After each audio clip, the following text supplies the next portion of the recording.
Hi there guys, I'm Nikhil from GreedyTech, and in this video I'll be showing you the most important tips and tricks for your Vivo V15 Pro. So guys, in this video I'll be just talking about the important tips and tricks. If you want to know about all the features offered by this phone, check out my video on best features. Link will be in the description. Now with that said, first I want to show you how you can use split screen mode and what's new with it. So even on the previous phones we had split screen mode, and to use that we have a gesture. So just in case, I'm going to show you what to do. We have a gesture and it's enabled by default, but make sure you go to settings and then select smart split. Then select the second option, manual split screen, and make sure this toggle is enabled. Now if this toggle is enabled, you can select any application or any compatible application and swipe down using 3 fingers to open that application in a split screen mode. Now you can select the second application from the list over here, or else on this phone you can go to the home screen and then select any application from the home screen. So on previous Vivo phones or Vivo phones running previous One Touch OS, split screen mode was supported only for few applications, but on this phone it supports all the applications, or at least most of them. So as I've said, if you want to use split screen mode, just swipe down using 3 fingers and it is as simple as that.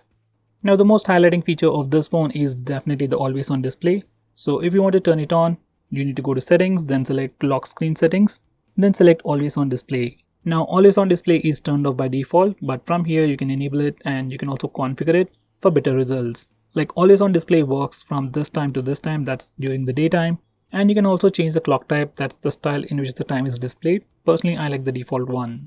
Now this is the quick preview of the always on display.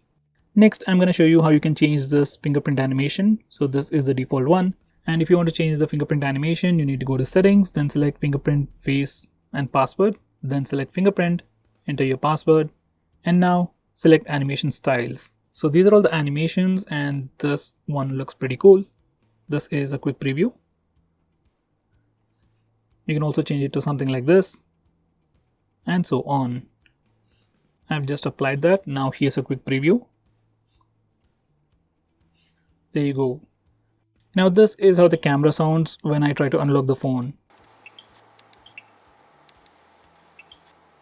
So there is no tune for that, but when you're using the front camera over the camera application, this is how it sounds.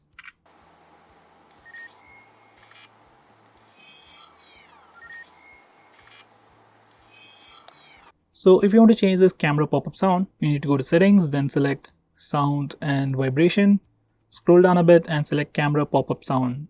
So these are the different tunes. You can either select it to mute or machine, sci-fi, rhythm. So here's sci-fi. So this is the default one right out of the box.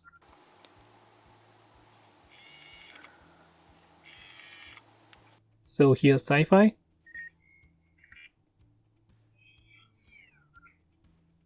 This is machine. Next we have rhythm. Personally, I like to keep it to mute. It's less annoying. Now going on next, I'll show you how you can make apps go full screen. Now by default, all the apps are optimized to go full screen, but there are applications like games and stuff which do not go full screen by default. Now as you can see, when I open this game, we get this option on the right side to make it go full screen. And just in case if you can't find that option, you need to go to settings, then select display settings, and then scroll to the bottom and select third party app display ratio. Now enable this toggle for the application that you want to go full screen. So once you do that and open the application again, that application will go full screen. Now for another very quick tip, while watching videos on YouTube, you can do a pin gesture to go full screen. This is something you can do on most phones these days, especially with the new aspect ratio. Next, I'll show you how to enable navigation gestures. Now if you're bored with these navigation keys, you can go to settings, select system navigation, and select navigation gestures. Now once you do that, navigation bar is hidden and you get 3 buttons at the bottom, or indicators. Now you can swipe from the right side to go back, swipe from the center to go home, swipe and hold for recent apps, and swipe from the left side for control center. So these are all your notification toggles, brightness slider, and sound slider. Next we have a feature called short refocus on your camera. So if you want to take a portrait shot of a human subject, you can simply do this and take a portrait shot. But if you want to take a portrait shot of an object, say like this cup, you have a dedicated mode called short refocus. So just enable this toggle and now you can select your subject. And you can also change the amount of background blur effect before taking a picture. So let me just put it over here. Now I'm going to select this as the subject, and I can also change the aperture, that is the amount of background blur effect I want. And I'll take a picture. Now once you take a picture in this mode, you can go to the gallery application and you get an option over here called bokeh. Now click it. Now from here you can change your focus point and the amount of background blur effect you want.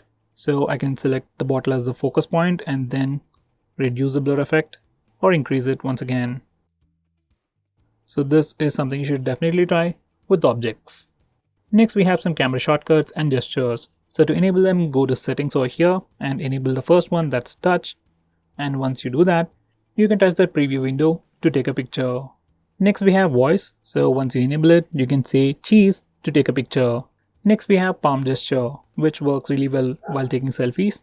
So I can simply show my palm to take a picture in 3 seconds. There you go, once again.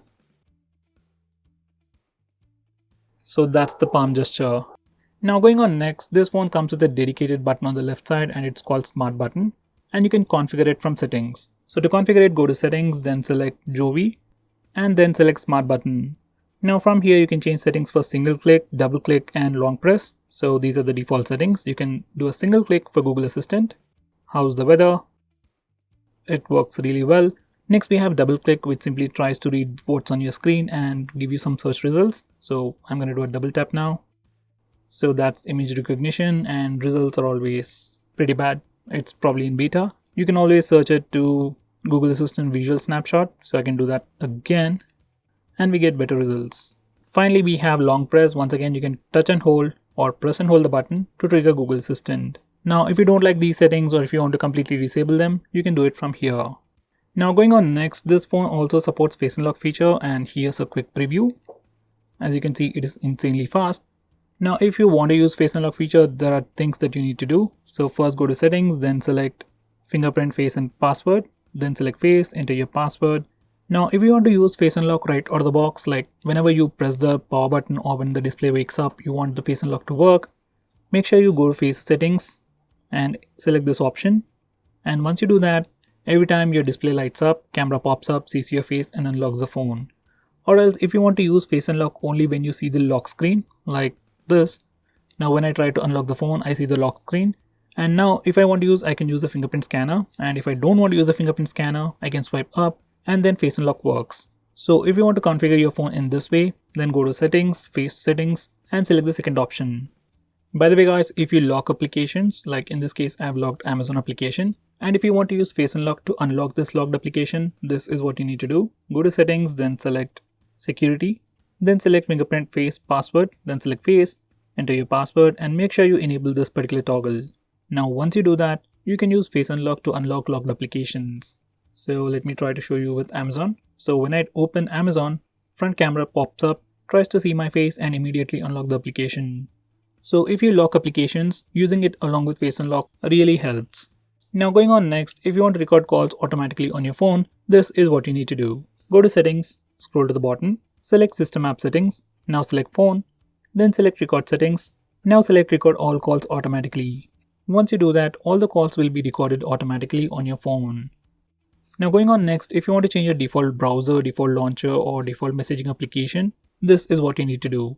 Go to settings, then scroll down a bit and select more settings. Now select permission management, then select default app settings. Now from here you can change your default browser, default launcher, default music player and so on. For now I'm going to just change the browser to Chrome, video player to videos I guess. Camera application there's only one. I can even change the email application to Google or Gmail. So from here we can change your default messaging application, email application, home launcher and so on. Now going on next, we have a pretty cool feature called Smart Click. So to enable it, go to settings, then select Smart Click. Now using this feature, we can turn on and turn off the flash even when the phone is locked. So I've already configured it. You just need to enable this toggle and select turn on and turn off flash. Now once your phone is locked, you can press and hold the volume down button to turn on the flash. There you go. Let me do that once again. Now the phone is locked. Now I can press and hold the volume down button to trigger or to turn on the flash. Or else when the flash is on, I can press the power button once to turn it off. Now going on next, I'll show you how you can take screenshots on this phone. Now on any Android phone, if you want to take a screenshot, you can simply press and hold the volume down and power button both at the same time and your phone will take a screenshot. Now on this phone, you also have a gesture for that. You can swipe up using 3 fingers to take a screenshot. It works literally everywhere and it is super simple. Now going on next, if you want to take a longer screenshot, maybe a screenshot of this application, first you need to take a regular screenshot. You can either use the buttons or the gesture. I am lazy, so I'm going to use the gestures. And now click long screenshot. Once you do that, you get these buttons on the right side. Now click next to scroll a bit, and then you can do it again and again. And once you're satisfied, you can click save to take a long screenshot. And here's a quick preview of the longer screenshot.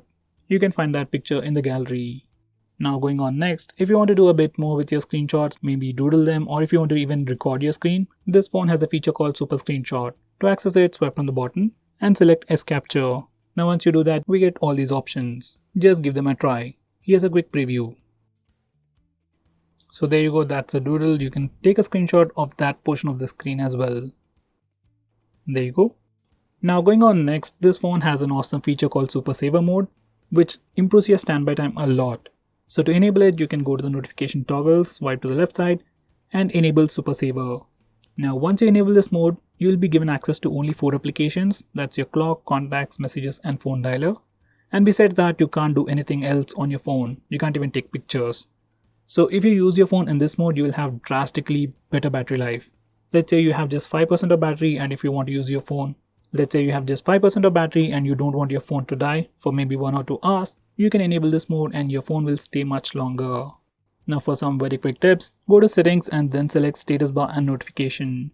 Now if you're like me who hates banner notifications, those notifications which pop up over here, you can select top preview style and disable it from here. This is one of the few phones that give you this option. Next, if you want to display the battery percentage on the status bar, or if you want to hide it, you can change it from here. And finally, if you want to display the network usage on the status bar, enable this toggle. Once you do that, you can see the network speed or network usage over here. So guys, these are the most important tips and tricks for your Vivo V15 Pro. If I missed out on anything important, do let me know by commenting below this video, and if you're planning to buy this phone, use the link in the description. It always helps the channel. If you want us to make any specific video, tweet out to us with the hashtag AskGreedyTech on Twitter and we will try to make it as soon as possible. I'm Nikhil from GreedyTech signing off. Have a nice day.